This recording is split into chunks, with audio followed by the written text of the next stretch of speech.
तर नमस्कार मित्रांनो. तर कसं काय, आज निघालोय मी नारायणपूरला. गावी जाणार होतो पण आता नारायणपूरला जातोय. तर बघा आता गाडी घेतली.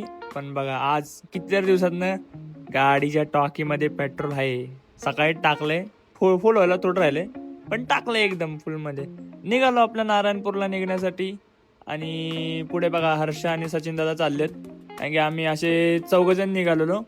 आणि परत कापरोला थांबलो, नंतर डायरेक्ट नारायणपूरला पोहोचून गाडी चालवता. जास्त मोबाईल वापरत नाही मी, तर गाड्या तिथे लावल्या. त्यानंतर म्हणलं आपलं निघाव, जरा केस बेस नीट केली. बघा आपले हर्षाबाई तिथे चाललेत, पण खूप दिवसातून आलेलो त्यामुळे लय भारी वाटत. बघा दत्त मंदिर एकदम लिहिलेलं आहे तिथे, एकमुखी दत्ताचं मंदिर आहे, लय भारी आहे. आणि आता जातो आतमध्ये. आतमध्ये गेले की मस्त पैकी एकदम प्रसन्न प्रसन्न वाटतं. जरा चेहरा नीट करा, कारण की एक वाऱ्यामुळे केसा खराब झाली. पण बघा गुरुदेव दत्त एकदम कसं असं बघितलं ना, देवाचं दर्शन वगैरे घेतलं की ते मस्त वाटतं. गर्दी तर खूप होती, कारण गुरुवार होता आणि इकडं होतं महादेवाचं मंदिर. हे मंदिर मला पहिलं माहीत नव्हतं, पण नंतर हळूहळू जसं जसं जायला तसंच माहीत पडलं. पण तुम्हाला हे आतून पण दाखवतो.